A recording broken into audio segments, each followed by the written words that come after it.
दोस्तों अब यहाँ पे हम कुछ एंट्रीज करने वाले हैं।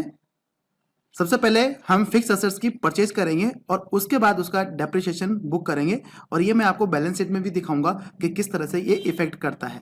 तो नमस्कार दोस्तों, मेरा नाम है वीरेंद्र कुकरेती और एक बार फिर से स्वागत करता हूं आपका टैली टेक्निकल चैनल पर। एक काम आपने जरूर करना है, आपने मेरे चैनल को सब्सक्राइब करना है, साथ में बेल आइकन को भी क्लिक करना है ताकि मेरी जो भी नई वीडियो जाएंगी उसकी नोटिफिकेशन आपको मिलती रहेगी और आपको मेरी नई वीडियो यूट्यूब में सर्च नहीं करनी पड़ेगी, जो कि आपके बहुत काम की होती है। तो दोस्तों सबसे पहले बात करते हैं कि डेप्रिसिएशन क्या होता है। तो डेप्रिसिएशन का हिंदी मतलब होता है दोस्तों मूल्यह्रास। मतलब किसी वस्तु के मूल्य में हानि होना या किसी वस्तु का मूल्य गिर जाना, जिसको कि हम डेप्रिसिएशन कहते हैं। तो डेप्रिसिएशन लगता किस पे है?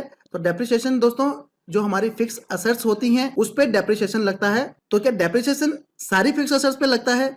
तो ऐसा नहीं है, मैं कुछ ऐसी असेट्स भी हैं जिनमें कि डेप्रिसिएशन नहीं लगता है। तो यहाँ पे सवाल ये आ जाता है कि फिक्स असेट्स होता क्या है। तो दोस्तों फिक्स असेट्स का हिंदी मतलब होता है संपत्ति। जो भी हमारी संपत्ति होती है, जैसे कि हमारे बिल्डिंग हो गया, प्लांट एंड मशीनरी हो गया, हमारे इलेक्ट्रिकल इक्विपमेंट हो गया, या और भी बहुत सारी चीजें जिसको कि हम अपनी संपत्ति मानते हैं, तो वो हमारा फिक्स असेट्स है। तो दोस्तों यहाँ पे अगला जो सवाल आता है कि डेप्रिसिएशन फिक्स असेट्स पे लगता कितना है। तो दोस्तों यहाँ पे मैं आपको बता दूं, डेप्रिसिएशन डिपेंड करता है कि आपकी जो फिक्स असेट्स की कैटेगरी है वो किस तरह की कैटेगरी है, क्योंकि अकाउंटिंग स्टैंडर्ड के हिसाब से हर एक फिक्स असेट्स का एक कैटेगरी डिफाइन किया गया है। तो आपकी फिक्स असेट्स किस कैटेगरी में आती है वो उसकी अकॉर्डिंगली उस फिक्स असेट्स पे डेप्रिसिएशन कैलकुलेट होगा। ऐसा बिल्कुल नहीं है कि आपने अपने अकॉर्डिंगली डेप्रिसिएशन लगा दिया किसी भी फिक्स असेट्स पे।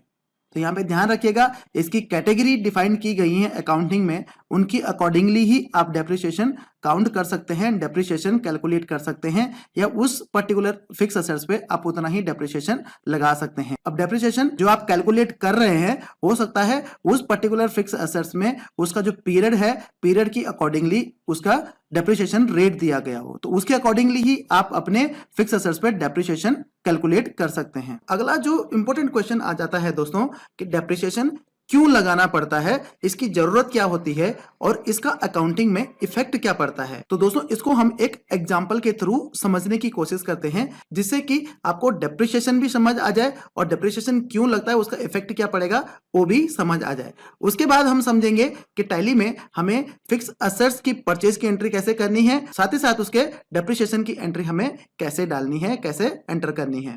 तो दोस्तों मान लेते हैं कि आपने एक मोबाइल फोन परचेज किया 10,000 रुपए का और उसको आपने पूरे 1 साल तक यूज किया और 1 साल के बाद आपने उसको किसी को बेच दिया। तो जब आप उसको बेचने जाएंगे तो वो पुराना हो चुका होगा, तो जाहिर सी बात है कि वो आपका वापस से 10,000 में तो नहीं बिकेगा। अब हो सकता है कि वो मोबाइल फोन आपका 5,000 में बिके या 6,000 में बिके या 7,000 में बिके या 8,000 में बिके।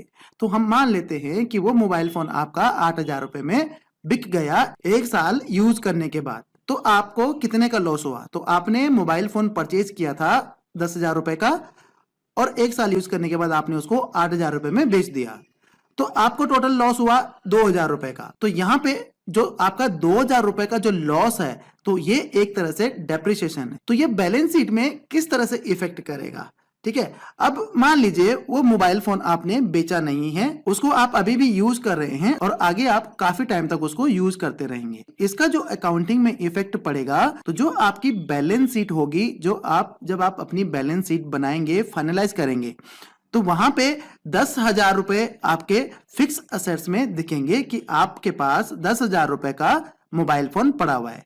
लेकिन वो मोबाइल फोन तो आपने 1 साल पहले लिया था, मतलब अप्रैल में लिया था, और बैलेंस शीट आप बना रहे हैं 31 मार्च को। तो उस टाइम पे आपके पास एक्चुअल में उस मोबाइल फोन की वैल्यू क्या है, चाहे वो उसकी रीसेल वैल्यू क्या ना हो, ठीक है। तो उस मोबाइल की जो वैल्यू होगी वो आपको अपनी बैलेंस शीट में रखनी पड़ेगी। तो यहाँ पे सीधी बात है, जितने में आपने उसको खरीदा था तो 1 साल बाद भी उसकी वैल्यू तो वो नहीं रहेगी। तो यहाँ पे जब बैलेंस शीट बनेगी तो बैलेंस शीट में जो ये अमाउंट है, फिक्स असेट्स का जो अमाउंट है, ठीक है। तो यहाँ पे जो भी आपका डेप्रिसिएशन आएगा उस अमाउंट से आप फिक्स असेट्स को कम कर देंगे। मतलब आपकी बुक्स में, आपकी बैलेंस शीट में जो उस फिक्स असेट्स की वैल्यू रह जाएगी वो आपकी डेप्रिसिएशन, जितना भी डेप्रिसिएशन आप लेस करेंगे उसके बाद जो बैलेंस बच जाएगा वो वैल्यू आपकी वहां पे आएगी। तो मान लेते हैं उसकी वैल्यू आई 2000 रुपए, तो आपके फिक्स असेट्स में 8000 रुपए शो होगा जब आप बैलेंस शीट फाइनलाइज करेंगे। अब वो 2000 रुपए कहां चला जाएगा? वो 2000 रुपए आपके एक्सपेंस में चला जाएगा, इनडायरेक्ट एक्सपेंस में चला जाएगा, ताकि जो वो एक्सपेंस है, वो 2000 रुपए का जो नुकसान है, डेप्रिसिएशन है, वो आपके उस फाइनेंशियल ईयर में ही काउंट हो। ठीक है, एक्चुअल में तो वो उसी फाइनेंशियल ईयर में यूज हुआ ना, तो इसलिए उसको उस फाइनेंशियल ईयर की बैलेंस शीट में हमें एडजस्ट करना पड़ेगा। तो दोस्तों अब यहां पे हम कुछ एंट्रीज करने वाले हैं।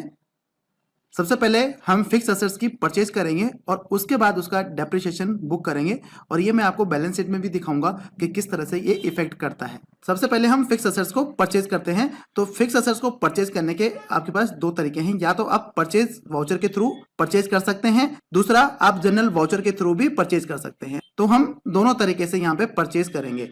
तो सबसे पहले हम चलते हैं वाउचर्स में और यहाँ पे परचेज पे हम फिक्स असेट्स की परचेज करते हैं। तो यहाँ पे सप्लायर इनवॉइस नंबर हो गया, तो ये हम डाल देते हैं 1 2 3, एंड उसके बाद डेट हो गया 1 अप्रैल 2021 में एंट्री डाल रहे हैं। उसके बाद हमें परचेज करना है पार्टी से, तो यहाँ पे हम पार्टी से परचेज कर लेते हैं एबीसी टेक कंपनी से। ठीक है, तो ये हमने ले लिया। तो यहाँ पे ध्यान रखिएगा, यहाँ पे हम आइटम नहीं बना रहे हैं फिक्स असेट्स का। जैसे हम सर्विस के बिल को एंटर करते हैं वैसे हम यहाँ पे एंटर करेंगे, मतलब अकाउंट इनवाइस यहाँ पे पंच करेंगे। तो अगर आपके पास यहाँ पे पर्टिकुलर नहीं आ रहा है, आइटम पूछ रहा है, तो आप यहाँ पे चेंज मोड पे जाके और यहाँ पे अकाउंट इनवाइस आप चूज कर लीजिएगा, तो आपको इस तरह का फॉर्मेट देखने को मिलेगा। तो अब यहाँ पे हमें कौन सा लेजर चूज करना है? तो यहाँ पे हम फिक्स असेट्स का जो लेजर है, जैसे कि कंप्यूटर डेस्कटॉप, मैंने एक फिक्स असेट्स का लेजर बनाया है, वो हम यहाँ पे चूज कर लेते हैं। तो इसकी कॉन्फ़िगरेशन भी मैं आपको दिखा देता हूँ कि किस तरह की कॉन्फ़िगरेशन इसमें की है। तो इसको हमने अल्टर में गए और अल्टर में जाने के बाद ये लेजर का नेम हो गया। उसके बाद इसको अंडर फिक्स असेट्स में यहाँ पे रख दिया है हमने ग्रुप में, जो कि बैलेंस शीट में हिट करेगा। ठीक है, उसके बाद यहाँ पे हम जीएसटी नहीं ले रहे हैं, थोड़ा लेंथी हो जाएगा, तो मैं इसको लेंथी नहीं बनाना चाहता हूँ यहाँ पे। तो टैक्स है, तो टैक्स के अकॉर्डिंगली आप जो है जो भी उसमें टैक्स रहेगा वो आप उसमें चार्ज कर सकते हैं। ठीक है, तो ये मैंने इसको सेव कर दिया है। अब यहाँ पे हम अमाउंट डाल देते हैं। तो मान लीजिए हमने 50,000 रुपए का कंप्यूटर परचेज किया है। उसके बाद जो भी आपने टैक्स लगाना है तो यहाँ पे आप टैक्स लगा सकते हैं। तो अब मैं इसको सेव कर लेता हूँ, तो न्यू रेफरेंस हो गया। अब मैं इसको सेव कर लेता हूँ। दूसरी एंट्री आप जनरल वाउचर के थ्रू भी कर सकते हैं। तो जनरल वाउचर में चलते हैं, हम F7 करते हैं यहाँ पे। तो यहाँ पे डेबिट क्या होगा? डेबिट होगा हमारा कंप्यूटर डेस्कटॉप, कितने से? 50,000 रुपए की परचेज कर रहे हैं तो 50,000 रुपए। उसके बाद यहाँ पे अगर आप पार्टी को इन्वॉल्व नहीं करना चाहते, क्रेडिटर को इन्वॉल्व नहीं करना चाहते, तो यहाँ पे आप कैश या बैंक भी ले सकते हैं। ठीक है, आप कैश डायरेक्टली कैश से भी कर सकते हैं, और अगर आपका बैंक है तो बैंक से भी कर सकते हैं। तो यहाँ पे हम कैश ले लेते हैं कि हमने कैश से किया है। ठीक है, तो इस तरह से आप अपनी फिक्स असेट्स की परचेज कर सकते हैं। तो अब हम बैलेंस शीट में चलते हैं। तो बैलेंस शीट में हमें किस तरह से ये दिखा रहा है, तो हम चलते हैं बैलेंस शीट में। तो बैलेंस शीट में अगर आप यहाँ पे देखेंगे तो यहाँ पे फिक्स असेट्स में 1 लाख रुपए दिखा रहा है। एक जो हमने जनरल वाउचर के थ्रू एंटर किया था और एक हमने जो परचेज के थ्रू एंटर किया था, तो वो दोनों वाउचर्स आपको यहाँ पे दिखाएंगे। तो फिक्स असेट्स के अंदर क्या हमने परचेज किया है, तो जैसे हमने लेजर बनाया था फिक्स असेट्स का कंप्यूटर डेस्कटॉप, तो उसमें देखिए 1 लाख रुपए यहाँ पे शो कर रहा है। ठीक है, ये दोनों एंट्रीज हमारी यहाँ पे आ रही हैं। तो एक को मैं डिलीट कर देता हूं। ये सिर्फ मैंने आपको दिखाने के लिए कि जनरल के थ्रू किस तरह से आप कर सकते हैं, तो ये मैं डिलीट कर देता हूं। तो एक एंट्री हमारी रहेगी जो कि 50,000 की है। ठीक है, तो इसका इफेक्ट दोनों जगह हुआ है। देखिए ये बैलेंस शीट है, तो आपने फिक्स असेट्स को परचेज किया तो दोनों जगह आपको ये दिख रहा है। जैसे कि आपका फिक्स असेट 50,000 रुपए से यहाँ पे हिट हुआ है, और उसके बाद करंट लायबिलिटी, तो लायबिलिटी में कौन है? जिससे हमने परचेज किया था, क्योंकि उसको हमने पैसे नहीं दिए, उसके पेमेंट की एंट्री नहीं की, तो वो हमारी लायबिलिटी में शो कर रहा है। तो मान लेते हैं इस पे जो डेप्रिसिएशन लगता है वो 15% का डेप्रिसिएशन लगता है। तो यहाँ पे हम 15% डेप्रिसिएशन का यहाँ पे एंट्री बुक करेंगे, मतलब जो फिक्स असेट्स है उसमें से 15% का डेप्रिसिएशन बुक करके उसकी वैल्यू को लेस करेंगे।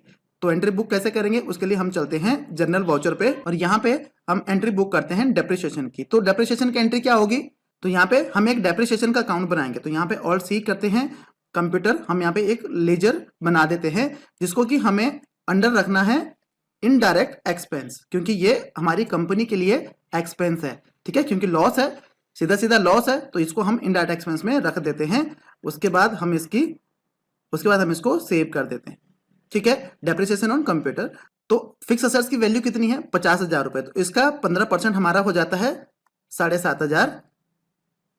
तो 7,500 हमने ले लिया। अब यहाँ पे कम क्या करेंगे, मतलब यहाँ पे क्रेडिट क्या करेंगे? तो यहाँ पे हम क्रेडिट करेंगे कंप्यूटर डेस्कटॉप, ठीक है। तो इसको हम यहाँ पे सेव कर देते हैं। तो अब हम बैलेंस शीट देखते हैं और यहाँ पे देखते हैं कि यहाँ पे हमारे फिक्स असेट्स की वैल्यू कितनी आ रही है, ठीक है। तो यहाँ पे देखिए, ये जो हमारे फिक्स असेट्स की वैल्यू आ रही है कंप्यूटर डेस्कटॉप, ये हमारी 42,500 रुपए आ रही है। इसका जो 7,500 कहाँ चला गया, वो आपके प्रॉफिट एंड लॉस में दिखेगा, इनडायरेक्ट एक्सपेंस में। तो फिक्स असेट से आपने डेप्रिसिएशन को लेस कर दिया है जब आप बैलेंस शीट को फाइनलाइज करेंगे। तो इस तरह से आप फिक्स असेट्स की परचेज की एंट्री कर सकते हैं और डेप्रिसिएशन की एंट्री कर सकते हैं।